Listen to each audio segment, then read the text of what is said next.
How you doing? This is Tone Official, and I know you're rocking with the content. So hit that thumbs up, that subscribe, hit that bell, all that. Share and tell your friends. If you're interested in introspective takes and sometimes shallow ones too, this is the place for you to be.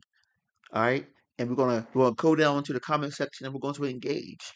All right, but don't get mad, don't get upset. Drop a comment and let's talk about it. All right. So today I want to talk about culture, culture, because I'm very interested in behavioral science. Okay, and it's nice to be able to look at an environment, look at the people in that environment, and based on the actions, how the results are going to be. Because a lot of times we behave in a way that our culture dictates, right? We have these precursors to how we are supposed to react in the time of crises or time of trouble. And today I want to bring up four people who are going through similar situations to really highlight my point. And those four individuals are Morgan Wallen, Drake, Tucker Wetmore, and Jim Jones. What does these four possibly have in common? On the surface, nothing, right? Other than you would say Drake and Jim are hip hop artists, and Morgan and Tucker are country artists, which is true. And based on the fact that these are country artists and these are hip hop artists, let's look at the cultural playbook, how they are expected to act and behave, even when put in similar situations. How the precursors of their culture tells them to behave ends in different results. Now, I'm not saying that everyone who are put in these boxes behave the same way. There are people who will break out and behave a certain kind of way. But when we talk about culture, we're not talking about those outliers, right? We're not talking about, you know, because a lot of times when people talk about what's black culture, they don't say food, dance, um, music, right? They always say it's baby mama drama, dad not being home, and they mention the crime rate. And these black stereotypes of how we see black culture is why shows like The Cosby Show and Blackish can be made.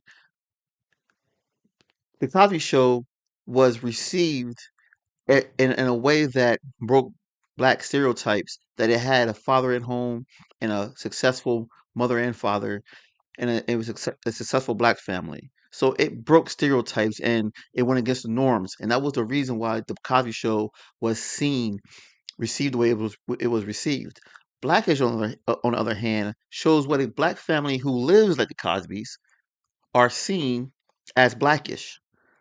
And the father always had to prove that he still was black and how black he really was by always getting the family into trouble by taking the kids to a black barbershop or taking them to some restaurant that's in the hood. And while they were there, they always got into some trouble. So the first person I want to bring up is Morgan Wallen. Okay, Morgan Wallen became an outcast due to his public and professional behavior. There were times when Morgan Wallen would crash out at hotel rooms.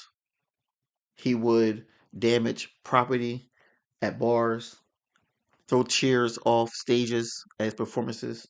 And then there's also the infamous night where he got caught saying the N word on door cam. But given all that, Morgan Wallen decided that he was going to fall back, disappear for a while, attend a racial conversion therapy camp. Then he gets out and does a song with Lil Durk, who is a hip hop rapper, and that was like the overall, you know, uh, apology to black people. He co-signed for Lil Durk that he's not racist. Morgan Wallen decided to separate himself from people who he didn't feel like had his best interests at heart.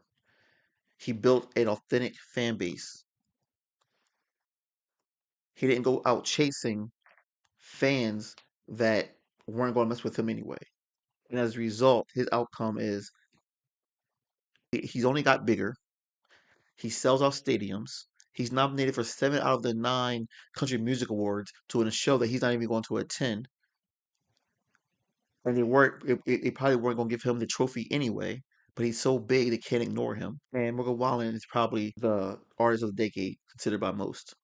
Now let's look at someone who was put in a similar situation. Drake.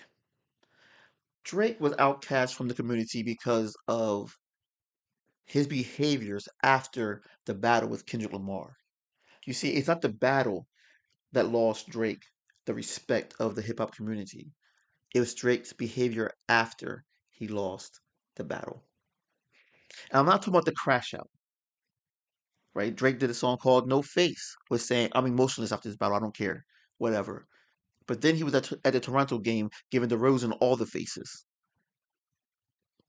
And it's not about the crash out. It's not that he dropped 100 gigabytes of everything and became more in your face,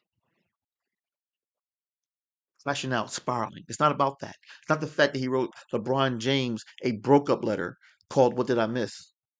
Because see, in the hip hop culture, we expect you to crash out unless there's a rap battle going on, unless there's rap beef, unless there's controversy in the hip hop community. It's boring. And many people consider hip hop boring without those. Whereas in the countryside, they wanted to avoid controversy. They want to avoid those issues and just get back on mission. But here, you're expected to behave a certain way, and you do. But that's not the problem. He got casted because of a lawsuit in the hip hop community that is also a no no. Don't get the law involved. Take your whipping. We'll respect you for that.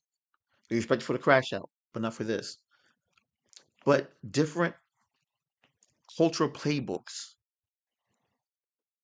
led to different outcomes. Whereas Morgan Wallen's boat is smooth sailing, Drake's boat looks more like a scene in the movie The Perfect Storm. The other two people I want to talk about that have similar situations right now is Tucker Wetmore and Jim Jones. I know these two people side by side names like this really is like what? But this just goes to show that no matter who we are in life and where we're from, we go through the exact same things in life.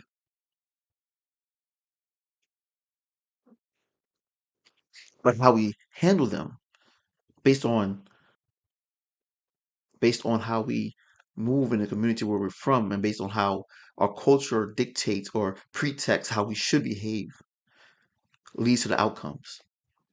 So Jim Jones, and poor Jim Jones because it's not even Jim Jones' fault.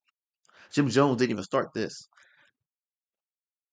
Someone on X wrote, I prefer Jim Jones music over Nas music. Now, as a hip hop fan, I understand that because I understand it's based on generation, geography, and relatability. I wouldn't expect someone from Texas to choose Biggie over Scarface, let alone get in debate about it. But we like debates. So they just saw Jim Jones and Nas's fan, Nas's name, together in the same sentence, and the hip hop community jumped on them. Because here we are. Here we go. Here we go. What you mean? What you mean? What you mean Nas over Jim Jones? What you mean Jim Jones over Nas? What do you mean? What do you mean?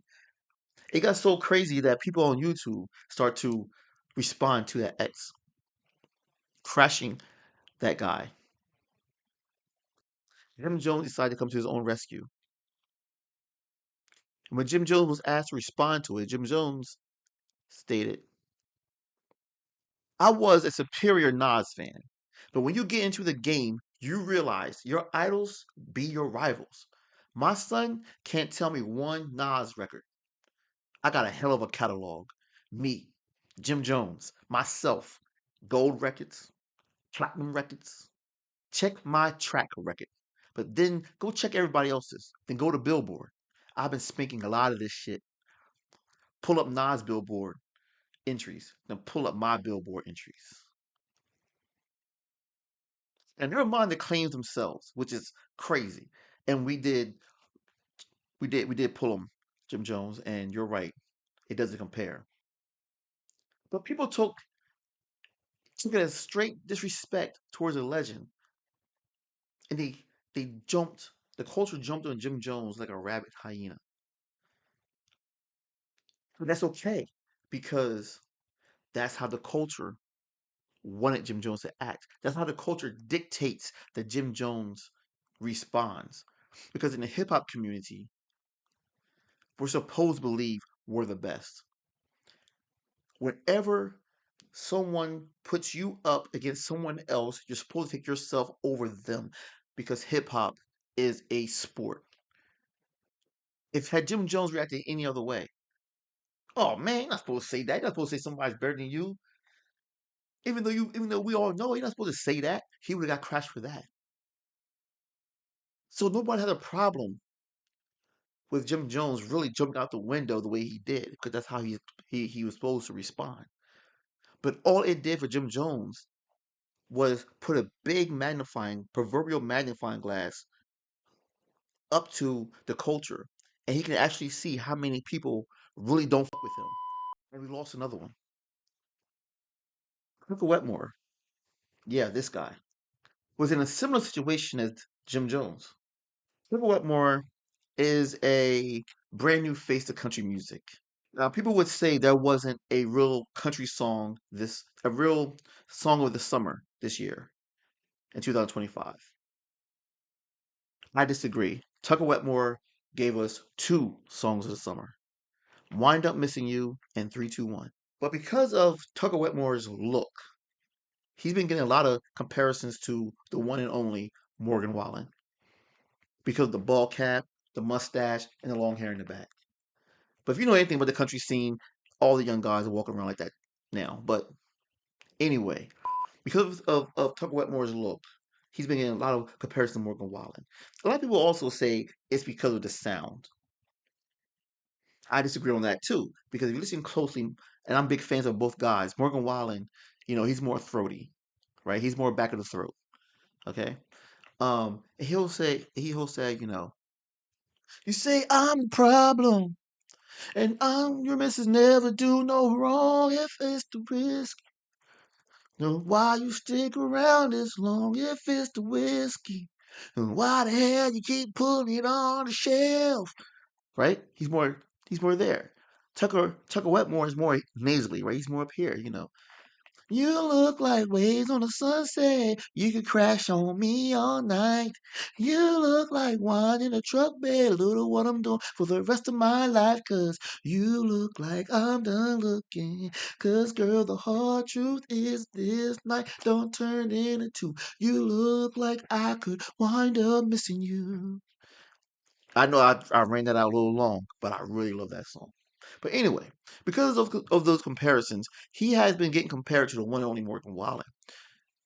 Tucker Wetmore was on a red carpet event, and he was asked about those comparisons, and here's what he said. And people have compared you to Morgan Wallen. How does that make you feel?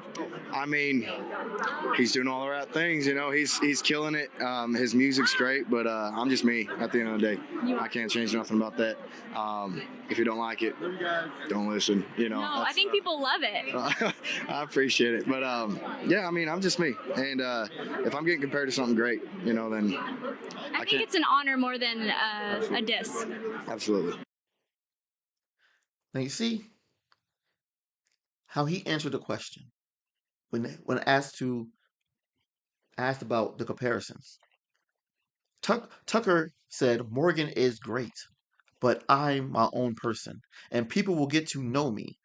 I respect him as a musician, but as an artist, I want to pave my own way. Y'all should get to know me and allow me to do that. Right? I'm just paraphrasing there, but that's basically what he said.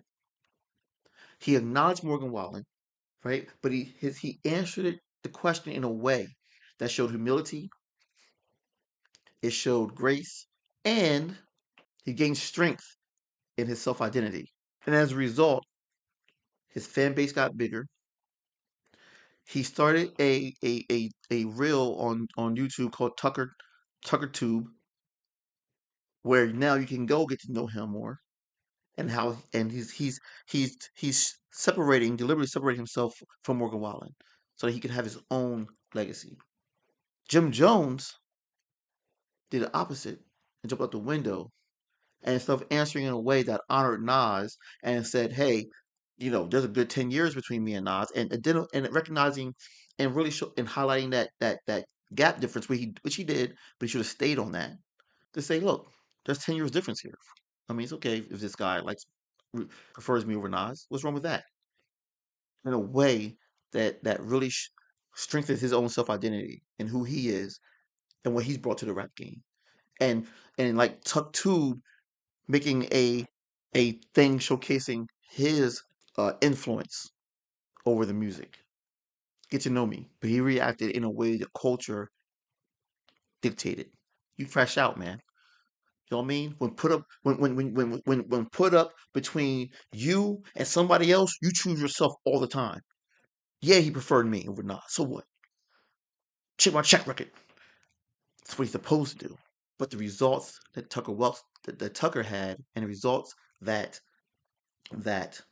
Jim Jones had, were complete different because the culture that Tucker is enthralled in dictates that you act with humility. You honor those who came before you. So I just wanted to highlight how four people from way different sides of the music spectrum, when faced with the same type of issues, how our culture dictates how we act in self-fulfilling prophecies, and we get these results that are likely good for this side, but are bad results that are bad for this side.